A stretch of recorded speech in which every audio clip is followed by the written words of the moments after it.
మన video editing సిరీస్లో ఇవాళ డే 5 స్పీడ్ గురించి ఎక్స్ప్లెయిన్ చేస్తా అన్నాను కదా. స్పీడ్లో నార్మల్, కర్వ్, వెలాసిటీ ఎఫెక్ట్స్ 3 ఉంటాయి. నార్మల్లో మనం అప్ టు 100x స్పీడ్ని ఇంక్రీజ్ చేసుకోవచ్చు, వీడియో యొక్క స్పీడ్ని. నెక్స్ట్ వచ్చేసి కర్వ్ అని ఉంటుంది. కర్వ్లో ఏంటంటే ఆటోమేటెడ్ స్పీడ్ ఎఫెక్ట్స్ ఉంటాయి. అందులో డిఫరెంట్ ఎఫెక్ట్స్ ఉన్నాయి. Montage, hero, bullet, jump cut, flash in, flash out.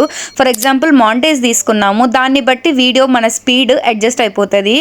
Next ప్రతి వీడియోకి మనం ఎడిట్ ఆప్షన్ ఉంటుంది. ఆ ఎడిట్ నొక్కిన వెంటనే మన బీట్స్ని బట్టి వాటిని ఇంక్రీజ్ కానీ డిక్రీజ్ కానీ లేకపోతే స్పీడ్ పెంచుకోవడం కానీ తగ్గించుకోవడం కానీ చేసుకోవచ్చు. సేమ్ అలానే కస్టమ్ అని ఉంటుంది.